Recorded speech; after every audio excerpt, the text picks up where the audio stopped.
Hola, ¿qué tal amantes del cine? Mi nombre es Matías Venegas y esto es Cinéfilo Americano. Hoy vamos a hacer la previa del estreno de El Mundo Entero, un documental sobre la historia de la ciudad uruguaya Piriápolis y de su enigmático fundador, Francisco Piria.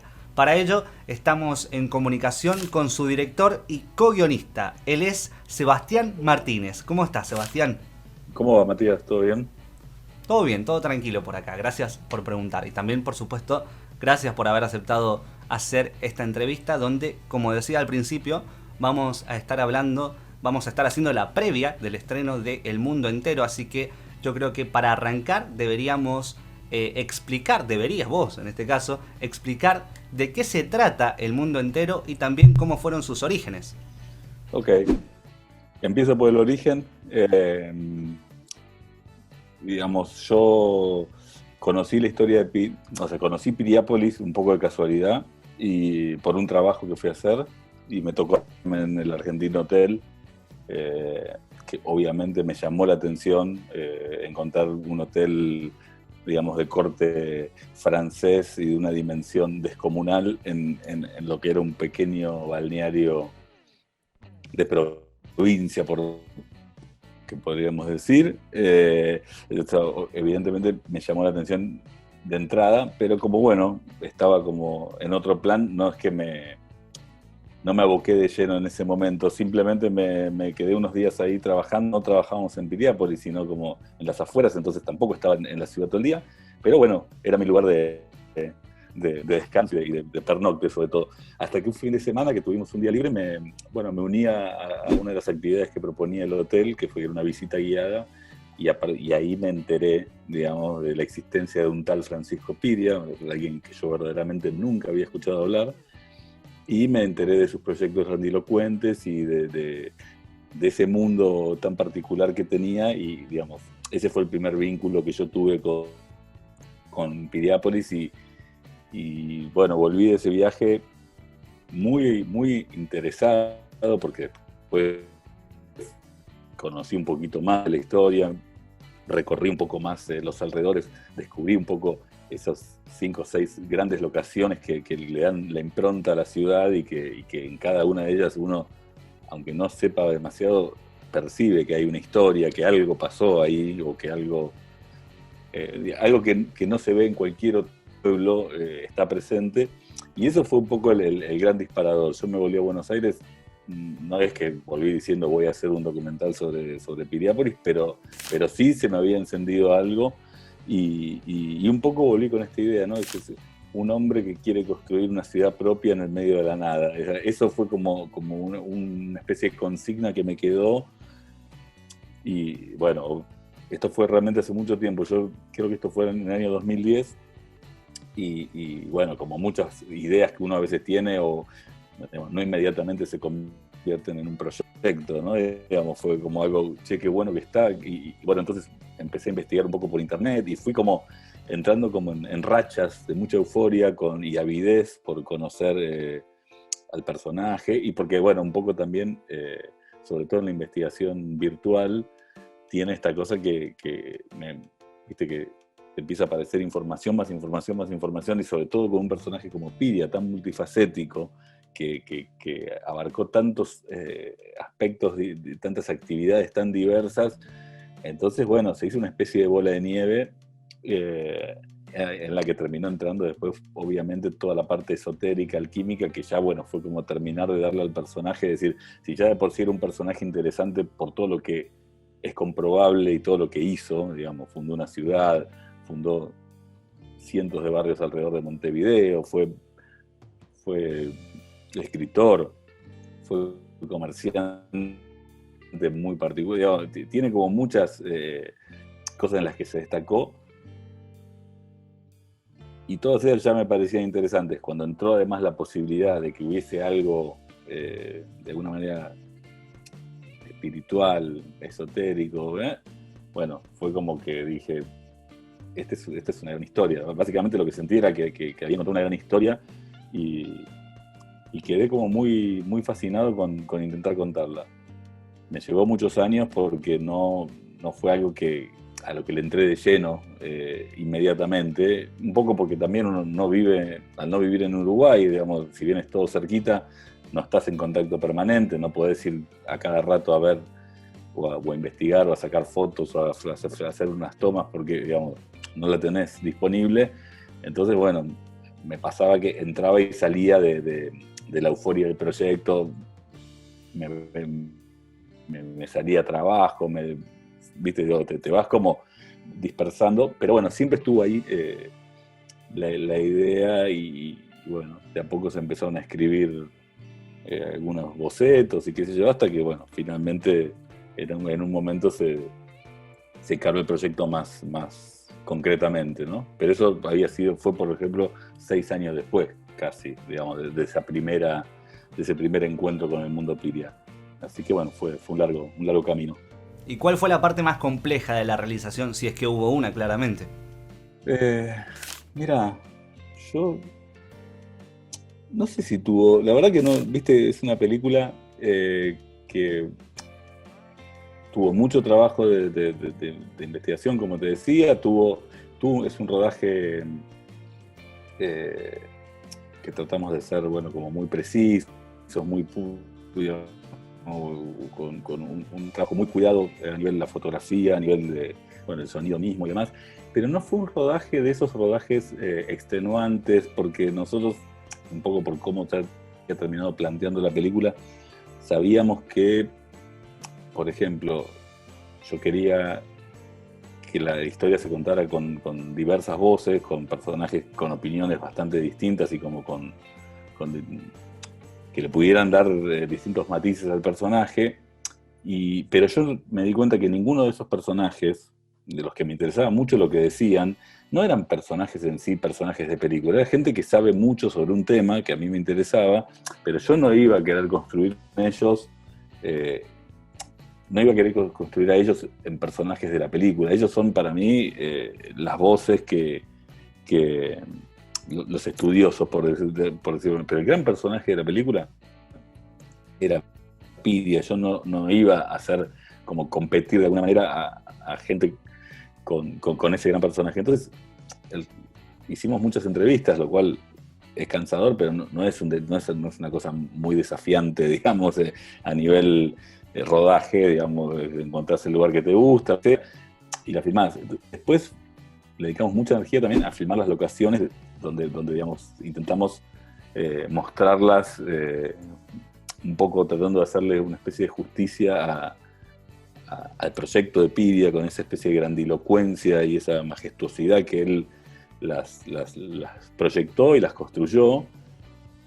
Y ahí dejábamos también que entrara un poco digamos, el deterioro del tiempo, digamos, hay como algo que se pone ahí en cierta tensión entre ese proyecto de ciudad a la europea con esta realidad tantos años después, digamos, con la falta con la ausencia de su patrón, por decirlo de una manera, de su dueño que alimentara todo eso, de quien fuera capaz de mantener y de sostener ordenadamente esa burbuja, de alguna manera, que fue Piriápolis. O sea, la idea de que Piriápolis fue una especie de mundo perfecto mientras vivió Piria y luego no se pudo sostener en el tiempo, ¿no? Entonces había algo como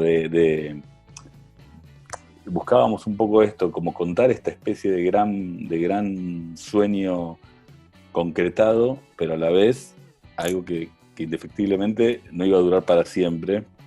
Entonces también lo que hablábamos con Diego Poler, el director de fotografía, era como decir, las locaciones de Piria se tienen que ver como él las soñó y como él las proyectó, pero también las tenemos que ver de alguna manera como si recorriésemos las ruinas de una civilización perdida, o algo por el estilo, ¿viste? O sea, buscamos un poco trabajar, entonces digo, trabajar sobre las locaciones, trabajar sobre la imagen, fue algo como muy placentero, ¿viste? De rodaje en las que estás como loco corriendo porque algo está por pasar, digamos. Yo en este documental casi no filmé escenas con personajes, no filmé situaciones de realidad, Entonces, digamos, también en algún sentido era un rodaje mucho más controlado. A esto quiero terminar diciendo, ¿no? Digamos, porque los edificios no se mueven, no se van a ningún lado, están ahí. Si elegís la luz, el momento del día, si tenés el tiempo, si tenés un buen director de fotografía, digamos, tarde o temprano resolvés los planos que querés hacer porque bueno, tiene una especie de son abarcables de alguna manera. Viste, mucho más difícil. Hay otros tipos de documentales digo, que también me encantan. Digamos, esto fue exclusivamente porque así quisimos filmar Piriápolis. Hay documentales donde tenés que estar siguiendo situaciones que pasan en la realidad y eso tiene una tensión y tiene un timing que no podés relajarte un minuto. En ese sentido, El Mundo Entero no fue un rodaje extenuante, fue un rodaje más bien disfrutable, digamos. Teniendo en cuenta esto que me decías de que la película lleva varios años realizándose, me gustaría saber cuáles son tus sensaciones ahora a pocas horas del estreno.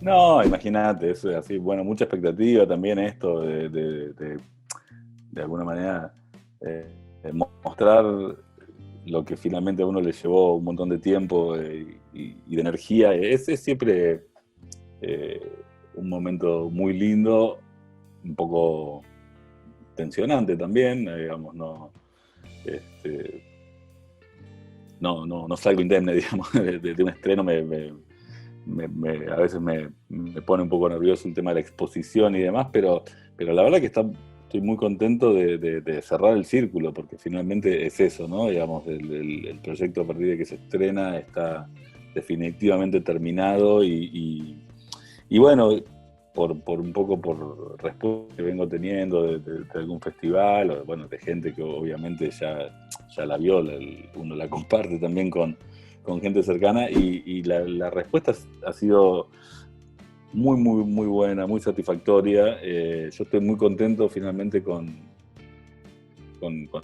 la película. Estoy muy contento de haber trabajado con gente con la que yo siempre quería trabajar, como Diego Poleri, el director de fotografía, Víctor Tendler, el sonidista, son digamos, grandes técnicos, que no me gusta mucho la palabra, pero decir, gente que además de su rol específico siempre propusieron cosas para la película, que pensaron cosas conmigo, entonces es como una especie de gran satisfacción con los nervios correspondientes, digamos. Y eso que, bueno, es todo virtual, ¿no? Digamos que no está el tema de la sala, que por ahí sería todavía un poco más, sería un poco más eufórico y también un poco más tensionante, digamos. No, por supuesto, la verdad que es algo totalmente distinto, pero bueno, lamentablemente es lo que nos toca pasar hoy en día y bueno, hay que disfrutarlo de la mejor manera que se pueda.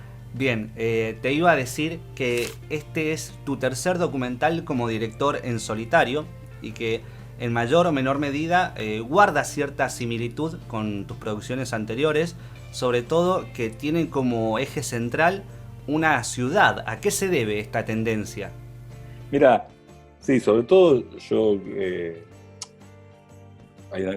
mi película anterior que se llama Centro, que es claramente un retrato de Buenos Aires a partir de calles como Florida y Lavalle, y más o menos, yo ahora no recuerdo bien, pero en la época de Piriápolis yo estaba filmando o montando esa película, y yo estaba totalmente obsesionado con la edificación, digamos, por eso también a mí Piriápolis me impactó, porque digamos, siempre tuve un poco la idea de que los edificios y las construcciones de una ciudad hablan de alguna manera o de otra, digamos, y yo en ese momento estaba construyendo un documental que estaba muy basado en ese tipo de premisa de alguna manera, ¿no? Como con la ciudad a partir de sus vestigios, un poco esto mismo que te decía, de las ruinas de una ciudad. Digamos, hay algo de eso que a mí me resulta muy atractivo. Me interesa mucho lo urbano, me interesa mucho lo arquitectónico, no sé nada de arquitectura, pero quiero decir, me parece que son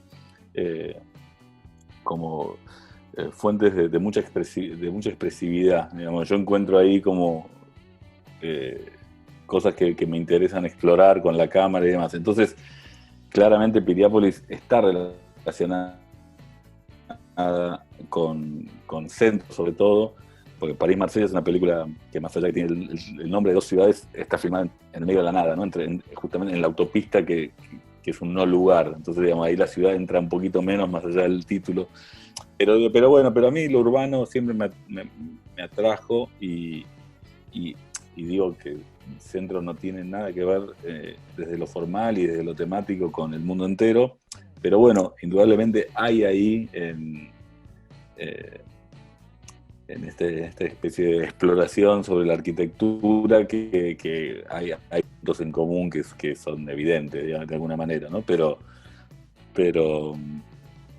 a la vez también muy inconscientes, porque no es algo que yo salí a buscar, digamos, ¿no? Lo inconsciente o casual, digamos. La historia de Piria realmente me la encontré. No fue un proyecto que yo salí a buscar profeso. Bueno, ahora vamos a la pregunta del millón, que es ¿cuándo y dónde se va a poder ver esta película? Perfecto. Mira, la película se estrena el jueves 8 de octubre a las 20 horas por Cinear. Repite el sábado 10 de octubre a la misma hora, a las 20 horas. Y desde el viernes 9 de octubre está disponible en Cinear Play, la plataforma.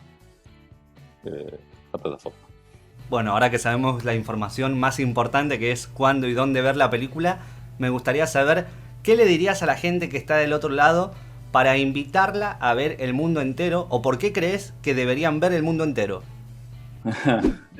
Mirá, yo digo que lo que tiene interesante de la película es que para mucha gente va a descubrir un personaje fascinante y de la cual en gran medida creo que no quiero decir, voy a empezar de vuelta. La película presenta un personaje que para muchísima gente va a ser desconocido o es un desconocido, y algo que me viene pasando con estas presentaciones previas que hicimos es que todo el mundo se engancha justamente con ese personaje tan particular, y me dicen como ¿cómo no supe antes de este tipo? ¿Cómo no me enteré? ¿Cómo esta historia yo no la conozco si estamos tan cerca del Uruguay y tal? Entonces, creo que básicamente El Mundo Entero lo que presenta o lo que propone es conocer un personaje verdaderamente especial, verdaderamente fuera de lo común, y también cuenta una historia de una vida súper atractiva, y cuenta la historia de una fundación de una ciudad que, como decía antes, fue una especie de burbuja de modernidad, fue como una especie de faro de luz en una época todavía un tanto oscura, que también habla de la utopía de alguna manera, de alcanzar los imposibles y de dejar todo para lograrlo, ¿no? Pero yo lo que creo es que El Mundo Entero lo que produce es cierta fascinación con el personaje que retrata o que intenta retratar. La película intenta retratar al personaje y a la ciudad. Lo que pasa es que los dos son un espejo el uno del otro, ¿no? De alguna manera. Bueno, ya para cerrar me voy a salir un poquito de lo que es El Mundo Entero para preguntarte si estás trabajando en algún otro proyecto que nos puedas contar, y también si tuviste que frenar algún proyecto a causa de la pandemia. No estoy trabajando en este momento, no tengo un nuevo proyecto todavía, tengo ideas, pero no estoy con algo concreto, y ahora estoy particularmente trabajando en un rodaje, pero que bueno, que no puedo hacerlo público. Son estas cosas también de ahora que te exigen, y la verdad que ponen en riesgo no a nadie, pero sí a una situación incómoda para qué, ¿no? Entonces estoy trabajando, por suerte, que está buenísimo, pero no estoy en este momento con un proyecto de película propia. Ya volverá. Y la pandemia no me interrumpió, no me tocó a mí eso, más bien al contrario, me salió trabajo. Este trabajo en el que ahora estoy rodando empezó justo con la pandemia, en una fase de desarrollo, ¿no? Obviamente. Entonces, bueno, a mí no me tocó en ese sentido, no me frenó. Bueno, muchísimas gracias nuevamente, Sebastián, por haber aceptado esta comunicación. Te mando un abrazo muy grande y estamos en contacto. Estamos en contacto cuando quieras. Te mando un abrazo. Gracias. Suerte con el estreno. Gracias.